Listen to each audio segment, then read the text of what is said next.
ونعوذ بالله من شرور أنفسنا ومن سيئات أعمالنا من يهده الله فلا مضل له ومن يضلله فلا هادي له ونشهد أن لا إله إلا الله وحده لا شريك له ونشهد أن سيدنا ونبينا ومولانا محمدا عبده ورسوله أرسله بالحق بشيرا ونذيرا وداعيا إلى الله بإذنه وسراجا منيرا صلى الله تعالى عليه وعلى آله وأصحابه وسلم تسليما كثيرا كثيرا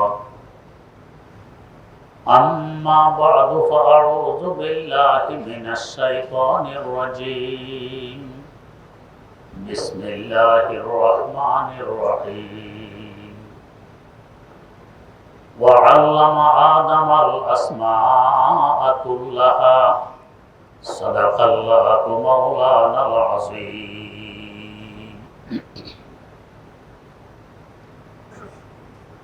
আমরা সকলে চাই আমার মূল্য বৃদ্ধি পাক, আমি দামি হই, কিন্তু কি কাজ করলে, কোন পথে চললে দামি হওয়া যায় আমরা অনেকে বুঝতে ভুল করে বসি। বেদামিকে দামি মনে করে, দামিকে বেদামি মনে করি। ছোট বাচ্চা আপনার এক হাতে 1000 টাকার নোট আর এক হাতে 2 টাকা মূল্যের একটি চকলেট, তাকে যদি বলা হয় দুইটির একটি নিবে, সে 1000 টাকার নোট নিবে না চকলেট নিবে, এটাকে সে দামি মনে করে। বাস্তবে কিন্তু 1000 টাকা দিয়ে সে 500 চকলেট পেত। বুদ্ধিশুদ্ধি না থাকার কারণে সে 2 টাকার চকলেট চয়ন করে 1000 টাকা বাদ দিয়ে দেয়। আমাদেরও অবস্থা তেমন। না বোঝার কারণে দামিকে বেদামি, বেদামিকে দামি মনে করি। আমাদের আদি পিতা সাইয়্যিদিনা হযরত আদম আলা নবিয়িনা ওয়া আলাইহিস সালাতু ওয়াস সালাম, প্রথম মানুষ, প্রথম পয়গম্বর, কি পরিমাণ দামি ছিলেন।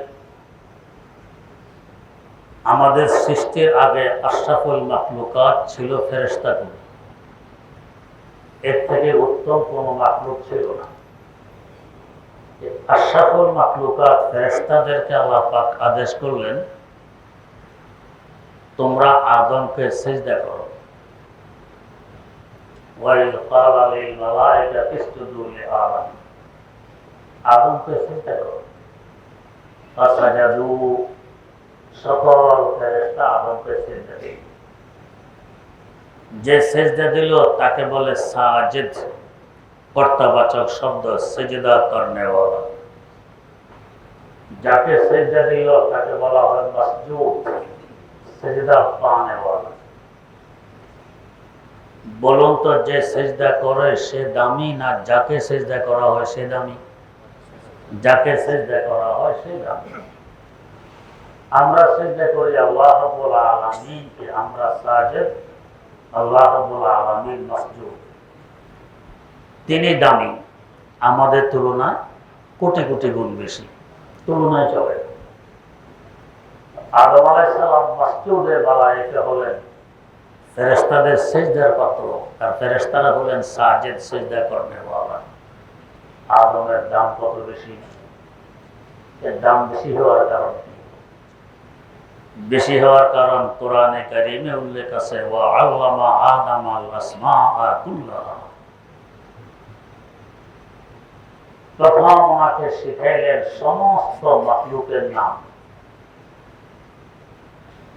যখন বাচ্চারা লেখাপড়া শুরু করে, ছোট বাচ্চা, প্রথমে নাম আমের একটা ছবি দিয়ে নিচে দিয়ে লেখে আম,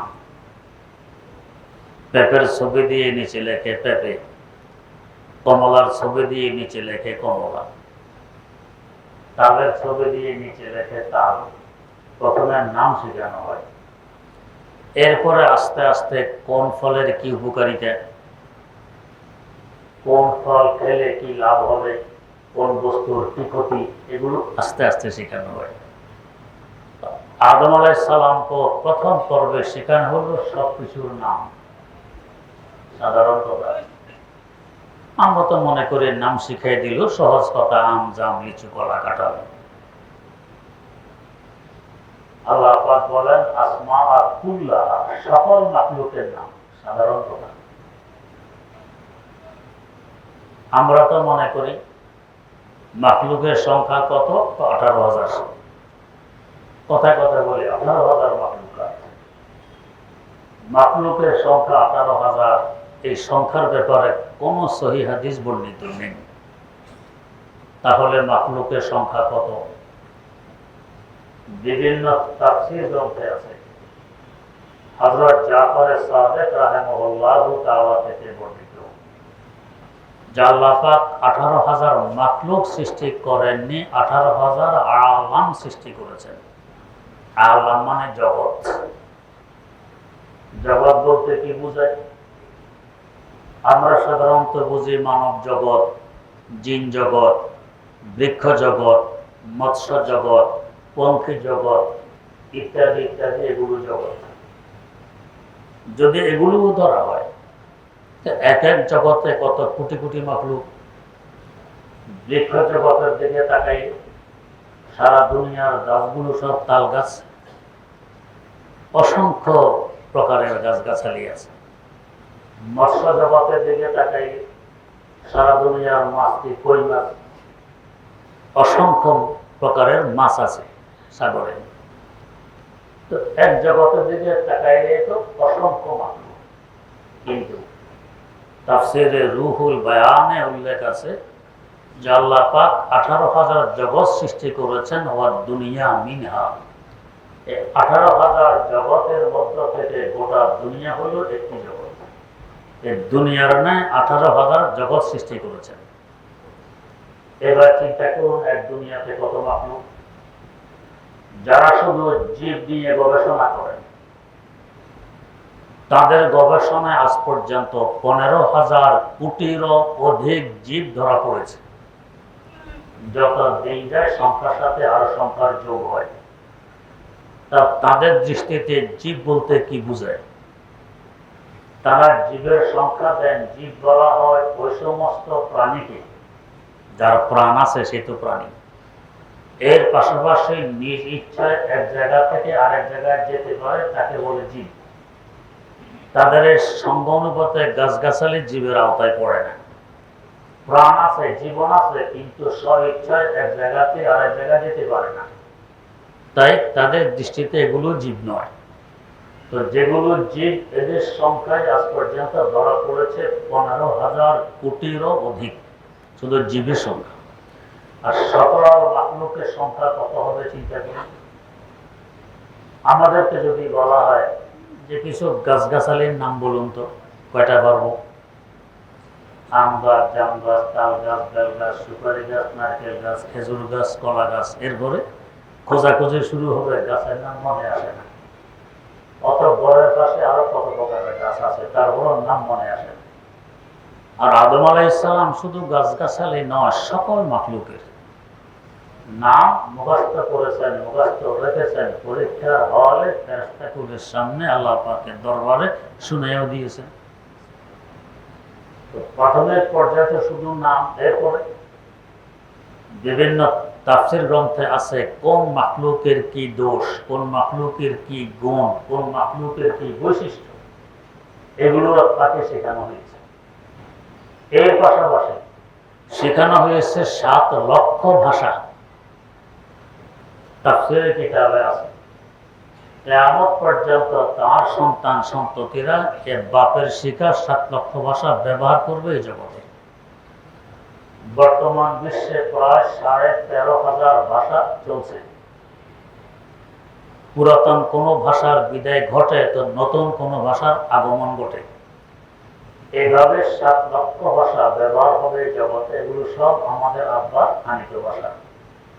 তো 7 লক্ষ ভাষার মহাপণ্ডিত কত বড় শিক্ষিত। আমরা যদি 3-4টা ভাষা জানি তো টাইটেলের অভাব থাকে না। এত টাইটেল। এক বান্দা ঢাকাতে বসবাস করেন, তার নাম পোস্টারে আসলে 30 থেকে 35টি টাইটেল আগে লেখা হয়। নাম কোন জায়গায় খুঁজে পাওয়া কঠিন। আমি খোঁজ নিয়েছি, বেচারা লেখাপড়া করেছে মাদ্রাসার লাইনে মাত্র হেদায়েতুল নাহব পর্যন্ত, মানে 5ম শ্রেণী। এই 5ম শ্রেণী পর্যন্ত পড়ার পরে তার টাইটেলের সংখ্যা 30 থেকে 35। তো ভাবলাম যে আল্লাহ হেফাজত করেছেন, দাওরা হাদিস পাশ করেনি, করলে আর টাইটেল কোথায় পেত? অত টাইটেল নেই। 5ম শ্রেণীতে সব টাইটেল শেষ। এই জন্য আল্লাহ তাকে আগে বাড়তে দেননি। তো আর আদম আলাইহিস সালাম 7 লক্ষ ভাষার মহাপণ্ডিত, কত বড় শিক্ষিত। এই শিক্ষার বরকতে আল্লাহ পাক আদেশ করলেন ফেরেশতাদেরকে, তোমরা আদমকে সিজদা করো। এই সুযোগটি ফেরেশতাদেরকে দিয়েছিলেন, তোমরাও শিখো। আদমও শিখবে, তোমরাও শিখো। আদম আলাইহিস সালাম তো শিখতে পারলেন, ফেরেশতারা পারলেন না। ফেরেশতার মানুষের মধ্যে এই এক ব্যবধান। একটা হলো মানুষ সরাসরি শিখে এবং এক শিক্ষা থেকে আরেক শিক্ষা বের করে নেয়। এই গুণ ফেরেশতাদের নেই। যেমন ধরুন একটি নৌকা, আপনার নৌকা উঠে দেখতেছেন নৌকার মধ্যে বড়ই পাতা। ফেরেশতা এতটুকু বুঝবেন নৌকার মধ্যে বড়ই পাতা, এর বাইরে আর কিছু বুঝবে না, জানবে না। আপনি বুঝবেন যে নৌকাটি কোনো বড়ই গাছের নিচে বাঁধা ছিল, অথবা বড়ই গাছের ডাল এই নৌকা করে কোথাও নেওয়া হয়েছে, তাই বড়ই পাতা এখানে পড়ে আছে। এক জানা থেকে আরেক অজানাকে আপনি জেনে ফেলেন, এটা মানুষের বৈশিষ্ট্য। এভাবে হাজারো অজানা মানুষ জেনে ফেলে। এই যে বিভিন্ন আবিষ্কার, এগুলো কি? আল্লাহ পাকের সৃষ্টি বিভিন্ন বস্তুকে একত্রিত করে আরেকটা আবিষ্কার করে। যেমন ধরুন আটা, আল্লাহ পাকের সৃষ্টি। আটার সাথে আমরা চিনি মিশাইলাম, পানি মিশাইলাম, এরপরে তেলে ভাজলাম, হয়ে গেছে পিঠে। এই চিনি, পানি, তেল ইত্যাদি মিশাইয়া পিঠা বানাই ফেলছে, আরেকটা হয়ে গেছে। এই গুণ ফেরেশতাদের মধ্যে।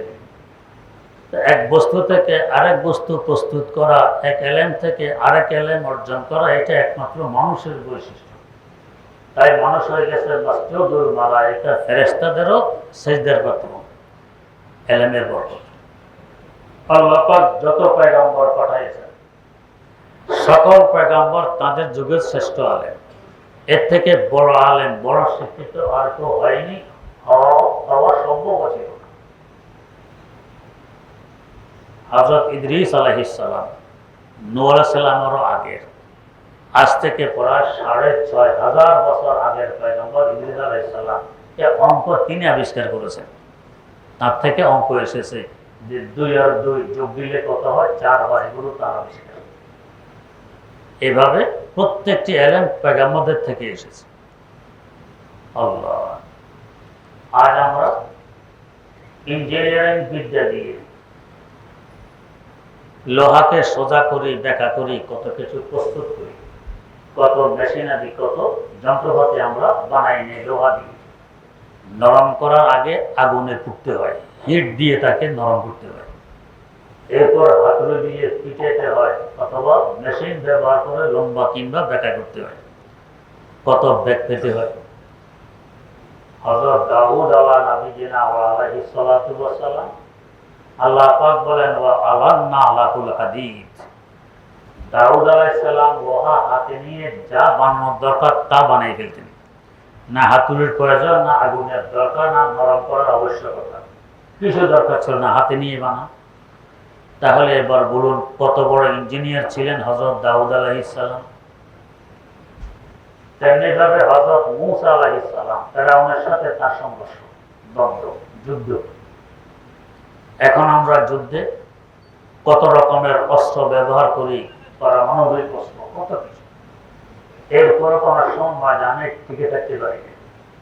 আর হযরত মূসা আলাইহিস সালাম মোকাবেলা করছেন ফেরাউনের সাথে, ফেরাউনের 6 লক্ষ সৈন্যবাহিনী, অস্ত্র শস্ত্রের অভাব নেই। আর মূসা আলাইহিস সালামের হাতিয়ার মাত্র একটি লাঠি। আল্লামা জালালউদ্দিন রুমি রহমাতুল্লাহ আলাইহি বলেন, সাদাহাজারানে জায়ে ফিরআউনরা দর্শে কস্তাম মূসা এ বা এক আসা, দর্শে কস্তাম মূসা এ বা এক আসা। কেমন যুদ্ধ কৌশল তার ছিল যে একটি লাঠি যথেষ্ট ছিল 6 লক্ষ সৈন্যবাহিনীর মোকাবেলা করে তাদেরকে পরাজিত করার জন্য। তাহলে যুদ্ধ কৌশল কে বেশি জানতেন? পয়গম্বর বেশি জানতেন। তেমনি ভাবে আজ চিকিৎসা বিজ্ঞান কোথা থেকে কোথায় পৌঁছে গেছে। পাকিস্তানের 2 ব্যক্তি অ্যাক্সিডেন্ট করেছে। এক ব্যক্তির মাথা ঠিক আছে, দেহ থেতলিয়ে গেছে, আর বাঁচবে না। আরেক ব্যক্তির দেহ ঠিক আছে, মগজ বেরিয়ে গেছে। ডাক্তাররা করলো যে ব্যক্তির মাথা ঠিক আছে তার মাথা থেকে মগজ বের করে, যার মগজ নষ্ট হয়ে গেছে এখানে ফিট করে দিয়েছে, দেহ তো ঠিক আছে। ওই ব্যক্তি তো মারা গেছে, আর যাকে মগজ ফিট করা হলো এই সুস্থ হয়ে গেছে। রিলিজ পাওয়ার পর যখন বয়স্ক ছেলে মেয়েরা সামনে আসে তো লাঠি নেয়। এই তুমি বেগানা মহিলা আমার সামনে আসতো, তোমার এত বড় সাহস। ছেলে আব্বা আব্বা করে সামনে আসে, কি তুমি আমার ছেলে, সরো এখান থেকে। সবাই তো আশ্চর্য, কি ব্যাপার, আমাদের আব্বা আমাদের স্বামী লাঠি হাতে। কারণ তার ব্রেন তো আরেকজনের, ওর ব্রেনে কাজ করতেছে। কোথা থেকে কোথায় পৌঁছে গেছে চিকিৎসা বিজ্ঞান। একজনের কিডনি নিয়ে আরেকজনের কিডনির পরিবর্তে ফিট করে দেয়, মানুষ সুস্থ হয়। কোথায় পৌঁছে গেছে। একজনের চক্ষু নিয়ে আরেকজনের চোখে লাগাই দেয়, তো সে এখন দেখতে পায়। যত কিছুই আবিষ্কার করুক চিকিৎসা বিজ্ঞান, যতই উন্নতি লাভ করুক, এখনো কি এমন ওষুধ আবিষ্কার হয়েছে যে ওষুধ সেবন করাইলে মুর্দা জিন্দা হয়? এমন ডাক্তার কি এখনো দুনিয়াতে পাওয়া যাবে যে ডাক্তার ফুঁক দিলে রোগ সুস্থ হয়, রোগী সুস্থ হয়? এমন ডাক্তার কি পাওয়া যাবে যে রোগীর গায়ে হাত বুলিয়ে দিলে রোগী সুস্থ হয়? পাওয়া তো যাবে না। কিন্তু সাইয়েদেনা হযরত ঈসা আলাইহিস সালাম মারাত্মকতম কুষ্ঠ রোগীর গায়ে হাত বুলিয়ে দিলে মনে হতো তার জীবনে রোগ হয়নি, এমন সুস্থ হয়ে যেত। 1000 বছর পুরানো কবরের পাশে দাঁড়িয়ে যদি বলতেন কোন বেরেবিল্লাহ, আল্লাহর হুকুমে তুমি জিন্দা হয়ে যাও, এ মুর্দা জিন্দা হয়ে কবর থেকে বেরিয়ে আসতো। আল্লামা রুমির ভাষায় বলেন, সদাহাজারাতি বেজালে নসে বুদ, সদাহাজারাতি বেজালে নসে বুদ, পেশে ঈসা ও দমাশ আফসোসে বুদ, পেশে ঈসা ও দমাশ আফসোসে বুদ। জগতের শ্রেষ্ঠতম ডাক্তার হাকিম জানি নূস, তিন জঙ্গলে হাঁটলে গাছ নাকি তার সাথে কথা বলতে, আমি অমুক রোগের চিকিৎসা। অনেক কিছু আছে আমরাও জানি না, পশু পাখিরাও জানে।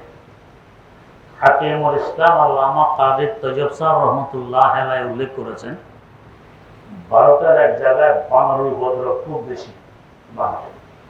কিন্তু সরকারিভাবে বানর হত্যা নিষেধ, কুকুর হত্যা নিষেধ। ওদের অনুকরণে আমাদের দেশে আইন হয়েছিল কুকুর হত্যা নিষেধ। মানুষকে কামড়িয়ে মানুষ মেরে ফেলতেছে, কিছু আসে আর যায় না, কিন্তু কুকুর হত্যা করা যাবে না, এমন অদ্ভুত একটা আইন। তো বানর হত্যা নিষেধ, মানুষ কষ্ট পায়। একবার লোকেরা দেখলো যে আর কত সহ্য করা যায়, আইন যা ইচ্ছা তাই হোক, বানর মেরে ফেলতে হবে। করছে কি, কতগুলো রুটি বিষ মেখে রুটিগুলো ঘরের ছাদে দিয়ে রাখছে। এর আগে কাপড় শুকাইতে দিলে বানর এসে কাপড় ছিঁড়ে ফিরে নষ্ট করে দিত। রুটিতে বিষ মেখে সারা ছাদে রুটি ছিটাই, দূরে থেকে দেখতেছে বানর আসবে, খাবে তো মরবে। দেখলে ঠিকই এক ঝাঁক বানর এসেছে, কিন্তু একটা রুটিও কেউ খেল না। কারণ এরা বুঝতেছে এত রুটি তো এভাবে ছাদে পড়ে থাকার কথা নয়, নিশ্চয় এর মধ্যে কোনো কিন্তু আছে। সে কিন্তু কি, ওটা আগে বের করতে হবে। এরপরে তারা গোল হয়ে বসলো, গোল মিটিং করলো। মিটিং এর পর একটা বানর চলে গেল, বাকিরা বসে আছে। একটু পরে সে আরেকজন বানর সাথে করে নিয়ে আসছে। সে এসে রুটিগুলো শুংলো, সঙ্গে সেও চলে গেল। একটু পরে একটা ডাল কাঁধে করে ভেঙে নিয়ে আসছে ছাদে ওই বানরটা। তো বস এরপর সব বানর হুমড়ে খেয়ে পড়লো, রুটি খায় আর ওই ডালের একটা কাঁচা পাতা খায়, রুটি খায় একটা কাঁচা পাতা খায়, এভাবে সব রুটি খেয়ে সবার একটা রুটিও নাই, সব খেয়ে ফেলছে, মনের একটা মরেনি। তার মানে পরামর্শ করে স্থির করলো যে রুটিতে কি আছে এটার জন্য ডাক্তার প্রয়োজন। একজন বানর গিয়ে ডাক্তার নিয়ে আসে, বানরের ডাক্তার। সে এসে শুধু দেখলো হ্যাঁ এর মধ্যে বিষ আছে, খাওয়া যাবে না। তো বিষ নিরাময় করে এমন ওষুধ কি ডাক্তারের তো জানা আছে। ডাক্তার গিয়ে গাছের ডাল ভেঙে নিয়ে এসেছে, যে গাছের পাতা খেলে বিষ ক্রিয়া নষ্ট হয়ে যায়। ডাল এনে দিল, সবাই এখন বিষ মারা রুটি খায়, গাছের পাতা খায়, বিষ ক্রিয়া নষ্ট, একটা বানরও মরল না। তো হাইওয়ান জানারও অনেক কিছু জানে যে আমরা জানি না। তো হাকিম জালিনু জংলা দিয়ে হাঁটলে গাছ পর্যন্ত বলতো হাকিম সাহেব আমি অমুক রোগের চিকিৎসা। এইভাবে উনি বহু চিকিৎসা আবিষ্কার করে গেছেন। আল্লামা রুমি বলতেছেন তিব্বে জালিনু সে বুদ পেশে ঈসা ওয়া দামাশ আফসোসে বুদ পেশে ঈসা ওয়া দামাশ আফসোসে বুদ। শত সহস্র শ্রেষ্ঠ ডাক্তার হাকিম জালিনুসকে একদিকে করো, ঈসা আলাইহিস সালাম একটা ফুঁককে একদিকে করো। এর ফুঁকের সামনে সবার দিতে হবে যে উনি কত বড় ডাক্তার। এরপরে আমাদের নবী সাল্লাল্লাহু আলাইহি ওয়াসাল্লাম, তার কথা তো আর বলারই নয়। সমস্ত পয়গম্বরকে আল্লাহ পাক যত ইলম দান করেছেন এর থেকে কোটি কোটি গুণ বেশি ইলম একা আমাদের নবী হযরত মুহাম্মদ মুস্তাফা সাল্লাল্লাহু আলাইহি ওয়াসাল্লামকে দান করেছেন। ওতীতু ইলমাল আউয়ালিনা ওয়াল আখিরিন, আগেরকার পরেরকার সকল ইলম সকল বিদ্যা একা আমাকে দান করা হয়েছে, যার কারণে তিনি শ্রেষ্ঠ মাখলুক, সবচেয়ে বেশি সম্মানের পাত্র। শুধু মুসলমানদের দৃষ্টিতে যে সম্মানের পাত্র তা নয়, অমুসলিমদের দৃষ্টিতেও। 100 পৃথিবীর বড় মানুষ, 100 পৃথিবীর বড় মানুষ, 2টি বই আছে এই নাম। উভয় বইয়ের লেখক অমুসলিম। ওনাদের দৃষ্টিতে পৃথিবীর শুরু লগ্ন থেকে ওনাদের পর্যন্ত 100 বড় মানুষকে তারা বাছনি করেছেন, এরা পৃথিবীর বড় মানুষ। উভয় লেখক সর্বপ্রথম নাম উল্লেখ করেছেন আমাদের নবী হযরত মুহাম্মদ মুস্তাফা সাল্লাল্লাহু আলাইহি ওয়াসাল্লাম। কেন? তাদের দৃষ্টিতে ইনি সবচেয়ে বড়। কেন এত বড়, এত সম্মানের পাত্র? সবচেয়ে বড় আলেম, সবচেয়ে বড় বিদ্বান, যার কারণে ওনার সম্মান সবচেয়ে বেশি। সম্মান পেতে হলে, দামি হতে হলে বিদ্যার বিকল্প আর কিছু নেই। বিদ্যা যত বেশি অর্জন করবেন, এলেম যত বেশি আসবে, আপনার দাম ততই বাড়বে। আরেকজন না বুঝলে না বুঝতে পারে, অবশ শিশু সে চকলেটকেই গ্রহণ করবে, 1000 টাকা গ্রহণ করবে না। এরকম বিদ্যানের মূল্য যে বুঝার যোগ্যতা রাখে সে বুঝবে তার মূল্য কত, যে বুঝে না সে তুচ্ছতাচ্ছিল্য করবে, এতে কি আসে আর যায়। 1000 টাকা শিশু গ্রহণ না করলে কি টাকার মূল্য কমে গেছে? মোটো কমেনি, তার মূল্যবান 1000 এখনো আছে। তো শিক্ষিতের মূল্য যদি অশিক্ষিত না দেয়, আলেমের মূল্য যদি জাহেল না দেয়, এতে আলেমের মূল্য কমে? মোটো কমে, আপনার জায়গায় আছে। জাহেল যে জাহেল, অবুঝ, মূর্খ, এটার প্রমাণ সামনে আসে। তো যদি আমরা দামি হতে চাই, শিক্ষার বিকল্প আর কিছু নেই, যত বেশি পারি শিক্ষা অর্জন করি। হ্যাঁ, এখন বুঝার বিষয়, শিক্ষা বলতে কি বোঝায়? আমরা তো মনে করি যে কোনো কিছু বুঝার নাম, যে কোনো কিছু জানার নাম শিক্ষা। আমাদের এই বুঝ সঠিক নয়। কেন সঠিক নয়? আপনারা বিভিন্ন জায়গায় পড়েছেন, বিভিন্ন জায়গায় লেখাও থাকে শিক্ষা জাতির মেরুদণ্ড। কথাটি 100% সঠিক, শিক্ষা জাতির মেরুদণ্ড। যদি যে কোনো কিছু জানার নাম শিক্ষা হয় আর শিক্ষা জাতির মেরুদণ্ড হয়, তো পকেট মারার আগে জেনে নেয় কিভাবে পকেট মারলে ধরা পড়বে না। এক ছেলে ধরা পড়েছে পকেট মারা, সে স্বীকার করেছে, তাদেরকে ট্রেনিং দেওয়া হয় কিভাবে। কদুর উপরে পাতলা কাপড় পেঁচিয়ে তার হাতে ব্লেড দিয়ে বলা হয় কাপড়টি কাটো, কদুতে দাগ লাগতে পারবে না। যেমন সূক্ষ্ম একটি ট্রেনিং। কদুর উপরে কাপড় কাটবে, কদুতে দাগ লাগতে পারবে না। কারণ পকেট কাটতে গিয়ে যদি পকেটওয়ালার গায়ে পোঁচ লেগে যায় ধরা পড়বে, এমনভাবে কাটতে হবে যাতে তার গায়ে পোঁচ না লাগে, সে টের না পায়। কত সূক্ষ্ম টেনে এই যে সে পকেট মারার আগে জেনে নেয় কিভাবে পকেট মারা লাগে, আর জানা শিক্ষা জাতির মেরুদণ্ড। তাহলে পকেট মারা এই যে শিক্ষা করাকে জাতির মেরুদণ্ড, আসল মেরুদণ্ডকে ভেঙে দেয়। চোর চুরির আগে জেনে নেয় কিভাবে চুরি করলে আমি ধরা পড়বো না, গৃহস্থ টের পাবে না। বোমাবাজের আগে জেনে নেয় কিভাবে বোমা ফুটাইলে আমি ধরা পড়বো না, আরেকজনকে খুন করতে পারবো।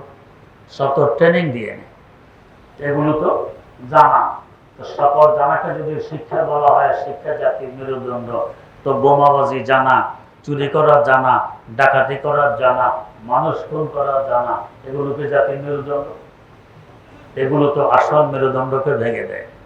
তাহলে বোঝা গেছে যে কোনো কিছু শিক্ষার নাম শিক্ষা নয়, যে কোনো কিছু জানার নাম শিক্ষা নয়। শিক্ষা ভিন্ন জিনিস। তো শিক্ষা কাকে বলে? বুখারী শরীফে একটি অধ্যায় আছে, কিতাবুল ইলম, শিক্ষা অধ্যায়। এই অধ্যায়ের বিভিন্ন ব্যাখ্যা গ্রন্থ খুলে দেখুন, শিক্ষার সংজ্ঞা আছে, শিক্ষা কাকে বলে। তো শিক্ষা বলা হয় এমন জানাকে যে জানায় কোনো ভুল নেই।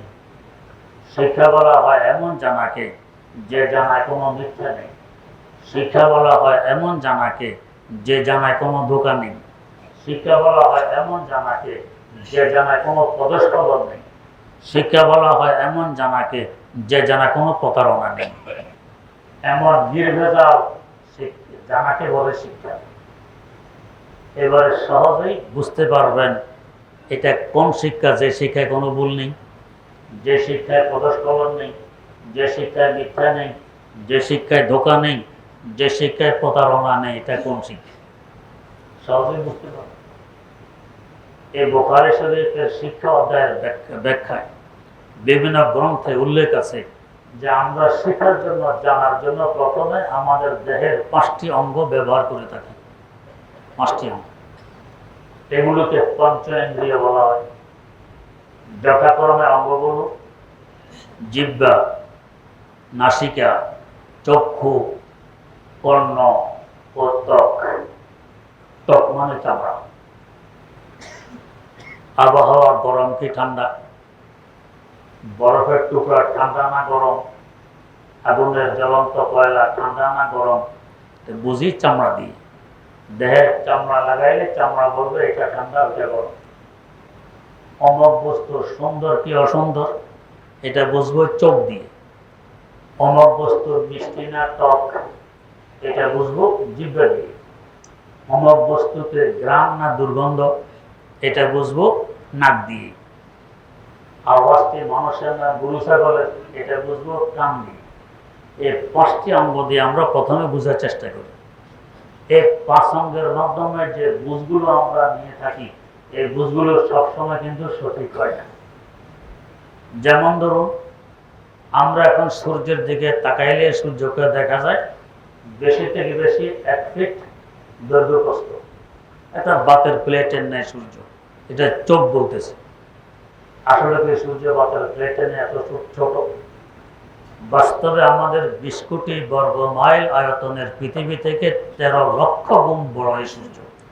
চোখ বলতেছে বাতের প্লেটের নেয়, চোখের বলা তো সঠিক হইল না। তেমনিভাবে এখন রোদ্রের সময় হাইওয়েতে গিয়ে 200 গজ সামনে তাকান, মনে হবে রাস্তাতে ভিজা, পানি থই থই করতেছে। যত সামনে অগ্রসর হবেন পানি আপনার সাথে সাথে অগ্রসর হচ্ছে, যাকে বলা হয় মরীচিকা। রঙ্গ গোল সে তা সমঝা है तू आहा आए नादा का फसको आशिया समझा है तू आहा आए नादा का फसको आशिया समझा है तू। অবুঝেরা এটাকে পানি মনে করে, যারা বোঝে যারা বোঝে না এটা পানি নয়, মরীচিকা। তেমনিভাবে অবুঝেরা এই অস্থায়ী দুনিয়াকে স্থায়ী বাসস্থান মনে করে। বাস্তবে এটা অস্থায়ী, কিছুদিনের জন্য আমাদের জাগির বাড়ি। এটা আমাদের আসল বাড়ি না, আসল বাড়ি সামনে।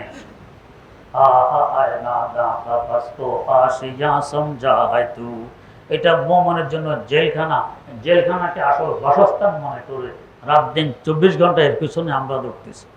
হালাল হারামের তোয়াক্কা করি। তো যাই হোক, চোখ বলতেছে পানি আছে, বাস্তবে পানি নেই। তো বোঝা গেছে চোখ সবসময় সঠিক তথ্য দেয় না, মাঝে মাঝে ভুল তথ্য দেয়। এভাবে বাকি ইন্দ্রিয়গুলো এমনই করে। আল্লাহ রাব্বুল আলামিন তৌফিক দিলে বিস্তারিত আলোচনা ইনশাআল্লাহ সামনে হবে। সুবহানাল্লাহি ওয়া বিহামদিহি, সুবহানাকা আল্লাহুম্মা ওয়া বিহামদিক, আশহাদু আল্লা ইলাহা ইল্লা আনতা আস্তাগফিরুকা ওয়া আতুবু